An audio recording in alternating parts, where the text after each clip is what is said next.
Et salut, c'est Yé. Donc on se retrouve aujourd'hui pour une toute nouvelle vidéo sur le post-traitement. Je vous l'avais dit que j'allais faire une vidéo sur le post-traitement, sur la vidéo où on a vu la préparation des pièces.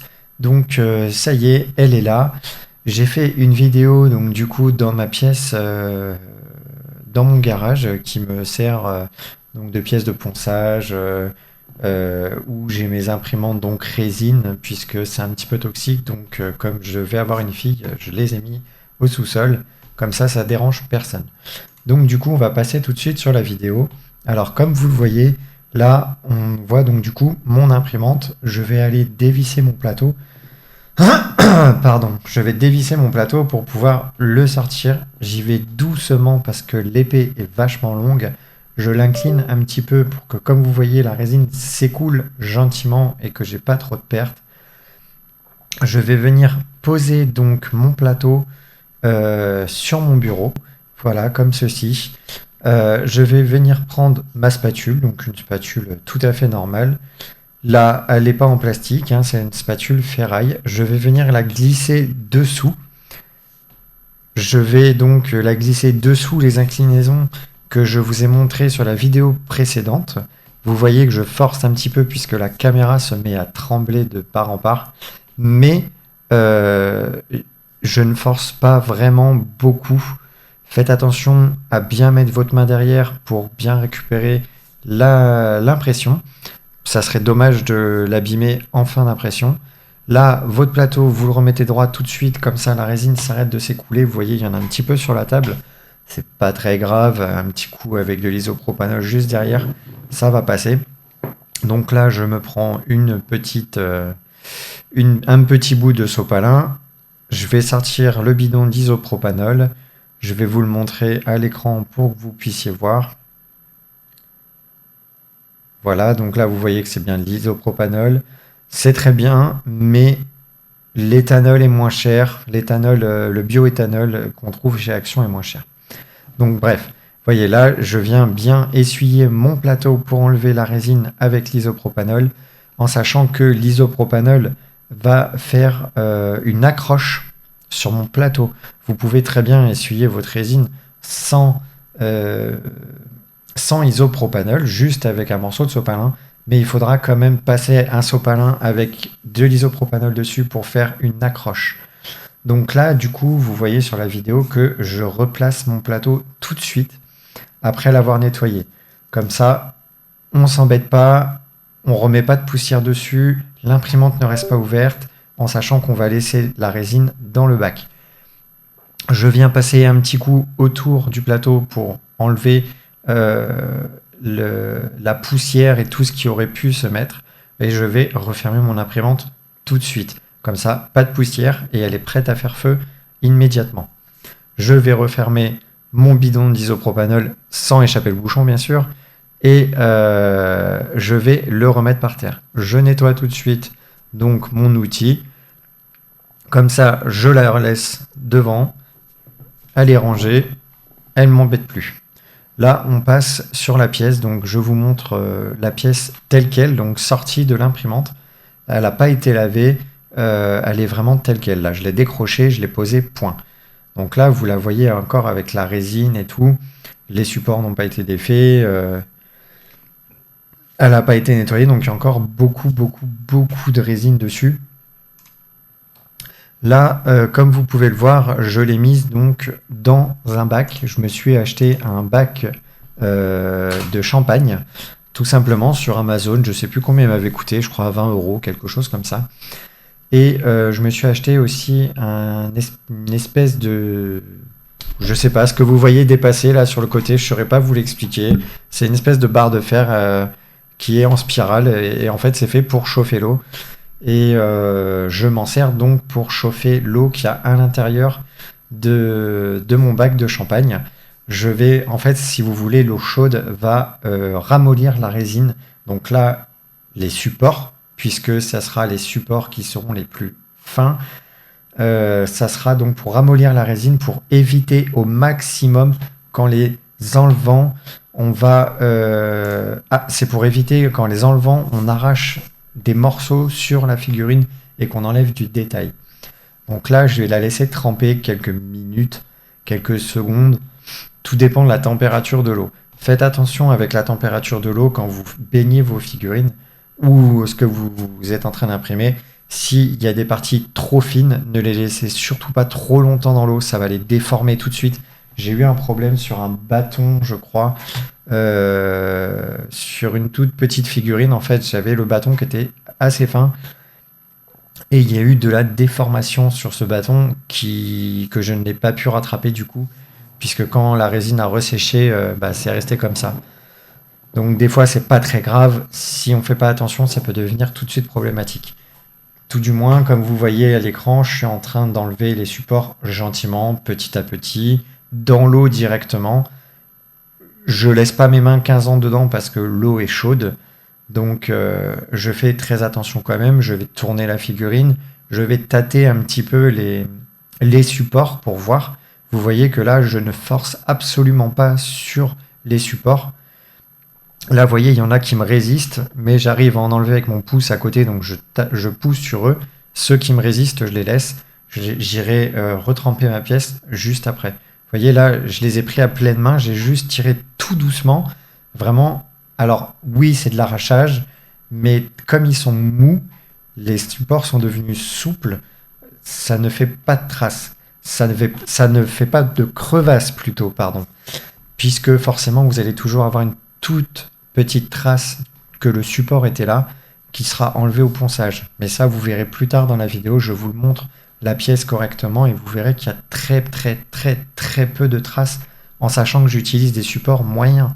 C'est pas des gros supports, c'est pas des fins supports, c'est des moyens. Donc normalement, il devrait laisser quand même beaucoup plus de traces que ça. Donc là, comme vous voyez, je suis toujours en train de la baigner dans tous les sens. Je la fais baigner, j'enlève les supports que je peux enlever, qui s'enlèvent tout seul en fait. Je ne tire même pas dessus, je vais juste essayer de tirer tout doucement. Si je vois qu'ils viennent, ils vont venir d'eux-mêmes. Donc voilà, donc je continue à travailler la pièce, je vérifie bien qu'il n'y ait pas de petits supports qui se promènent un petit peu dans les flammes, dans les parties un petit peu sinueuses. Là, vous voyez la partie que j'arrivais pas juste avant, j'ai été la mettre dans l'eau. Donc là, j'ai réussi à l'enlever tout pareil gentiment.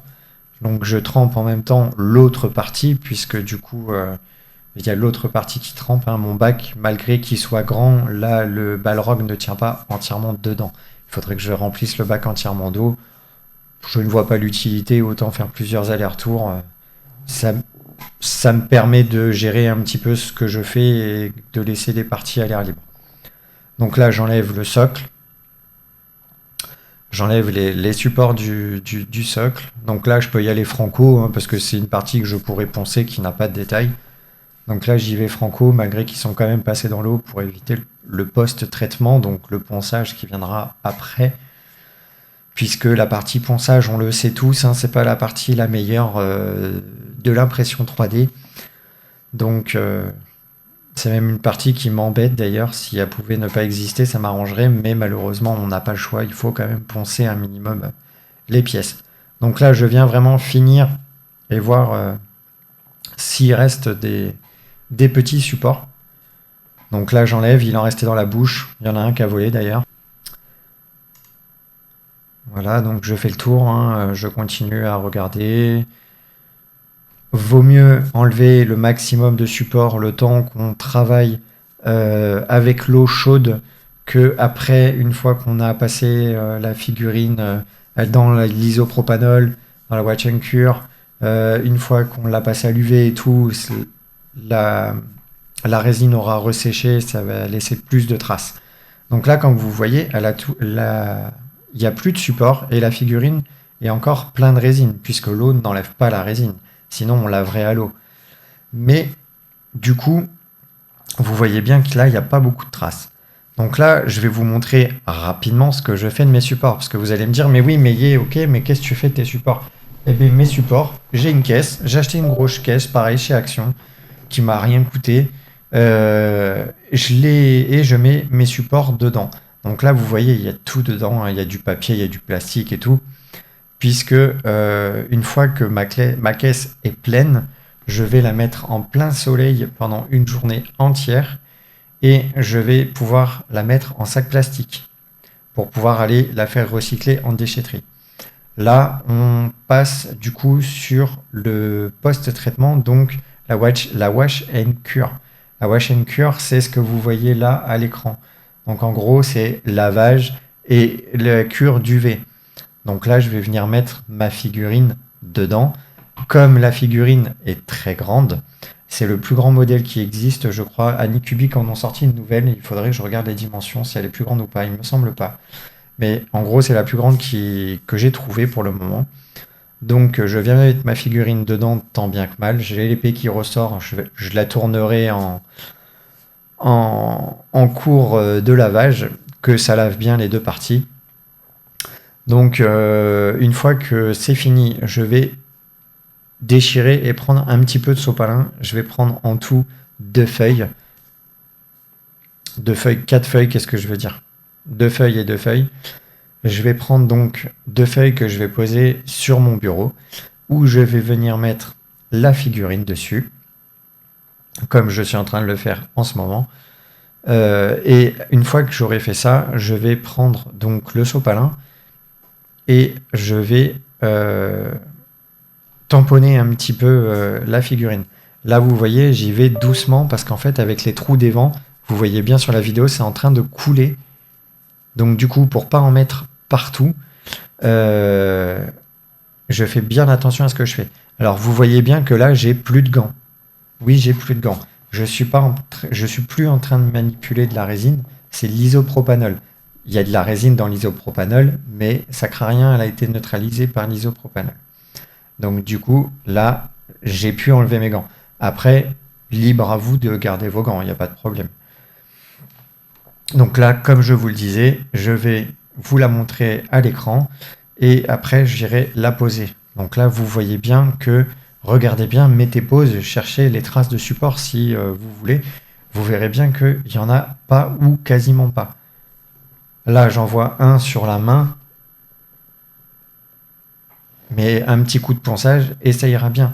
Là, vous voyez, il reste un petit peu de support entre les doigts, mais ça, je viens les enlever et je prendrai une petite pince plus tard, je les enlèverai tout doucement. Là, vous voyez bien que dans la bouche, il y avait des supports, il n'y a aucune trace. Là, j'ai un peu plus de traces au niveau de l'emboîture de la figurine, mais rien de fou qui ne pourra être poncé. Par contre, vous voyez qu'au niveau des détails, j'ai pas du tout de traces, ou alors très peu qu'on ne voit pas à l'œil nu, et ce qui fait que je vais pas poncer beaucoup la partie détaillée. Donc je n'enlèverai pas de détails, je vais pas perdre de détails. Donc là, je vais la poser donc sur le sopalin comme je vous le disais. Et une fois qu'elle sera posée donc sur ce sopalin, je vais venir l'éponger un petit peu avec le sopalin du dessus pour réduire le temps de séchage. Puisque entre le temps de séchage et le temps où on va la mettre dans la cure d'UV, il faudra que la pièce soit complètement sèche. Donc en gros, quand vous allez la sortir du bain d'isopropanol, il faudra que votre figurine soit sèche complètement avant de la mettre dans le bain d'UV. Puisque du coup, quand l'UV va agir, ça va blanchir un petit peu les parties où il restera de l'isopropanol. Donc, j'ai pas essayé si ça faisait pareil avec l'éthanol. L'éthanol, le bioéthanol, hein, soyons d'accord. Donc, c'est l'éthanol qu'on trouve en magasin et pas l'éthanol qu'on trouve à la station. L'éthanol qu'on trouve à la station est coupé avec de l'E95. Donc, du coup, surtout à éviter, hein, c'est pas top du tout. Et donc, du coup, je vous disais que quand vous avez fini le traitement à l'isopropanol et que vous voulez la mettre dans la cure à UV, il faut absolument que ça soit sec, qu'il n'y ait plus d'isopropanol dessus. Donc là, vous voyez bien que je suis revenu dans mon bureau. Là, je suis en train d'enlever le bac d'isopropanol sur ma wash. Et du coup, je viens de la passer en version cure. Donc là, ça sera la version pour les UV. Alors, ma machine n'est pas très propre. Rassurez-vous, c'est rien de grave, c'est l'isopropanol qui a coulé et c'est un petit peu de poussière puisque, je vous l'ai dit juste avant, je ponce dans cette pièce. Elle est nettoyée assez régulièrement, mais là, malheureusement, elle ne l'était pas pour la vidéo. Comme vous voyez dans la vidéo, j'avais un plateau tournant, j'ai essayé de le mettre dessus. Malheureusement, le Balrog est trop grand pour mon plateau. Donc, je suis en train d'essayer de trouver une solution. Et j'en ai chié, croyez-moi. Je suis en train d'essayer de trouver une solution pour que ça passe. Là, j'essaye avec un tube de super glue que j'avais. J'ai réussi à la caler. Malheureusement, quand j'ai mis mon bac, j'ai touché l'épée et le Balrog est tombé. Alors, ça arrive, malheureusement. Il faut faire attention sur des parties fragiles. Là, ça va. Le Balrog est assez solide quand même, hein. Puis c'est ce que je vous disais, on a fait des épaisseurs de 3 mm avec les vidages. Vous voyez que là, elle vient de tomber, il n'y a aucun souci, il n'y a rien qui est parti, j'ai rien cassé. Petit aparté, j'ai cassé une corne du Balrog, la corne gauche du Balrog, la moitié, j'ai cassé juste le bout en fait, parce que malheureusement dans ma One and Cure, elle s'est prise dans mon panier, et quand je l'ai retirée, je n'arrivais pas avec l'épée. J'ai essayé un peu de tous les sens, j'ai pas réussi, donc j'ai essayé de tirer un petit peu dessus, et c'est vrai qu'elle a cassé. Alors, c'est embêtant parce que c'est vrai que le Balrog n'a pas de corne cassée et tout, mais comme la figurine est pour moi, c'est pas pour un client, c'est pas très grave. Je vais faire avec la peinture, je vais essayer de faire un effet cassé, et ça sera réglé, ça ira très bien comme ça. Ça aurait été pour un client, j'aurais demandé au client si ça le dérange, si je fais un effet cassé ou pas. S'il m'aurait dit oui, ça me dérange, j'aurais dû réimprimer. Donc aussi, faites très attention quand vous allez, si vous voulez rentabiliser par exemple vos machines, vendre et tout. Donc là, vous voyez, j'ai réussi à le placer tant bien que mal. Je règle ma wash sur 10 minutes. Et là, du coup, elle est partie, elle est en UV. La pièce est en UV. Comme mon plateau tournant n'est pas là, je vais tourner ma pièce une autre fois pour pouvoir faire les deux côtés. C'est très important de faire les deux côtés. Il faut absolument faire les deux côtés.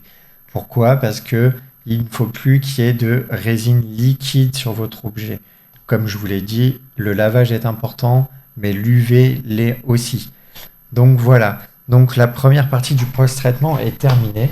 J'espère que vous avez compris ce que je voulais dire, que j'ai été clair.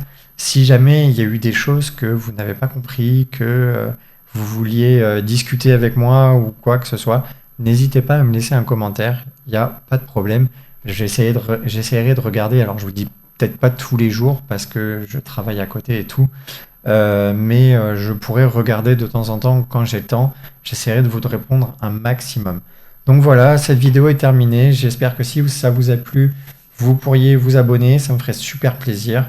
Un petit like, un petit commentaire pour me dire ce que vous en avez pensé. S'il y a des choses à améliorer, c'est mes premières vidéos. Je suis désolé, peut-être que des fois je suis un petit peu rigide. Mais bon, que voulez-vous, c'est les premières et un début à tout. Enfin voilà, je vous remercie d'avoir regardé. Passez une bonne soirée et à la prochaine. Ciao!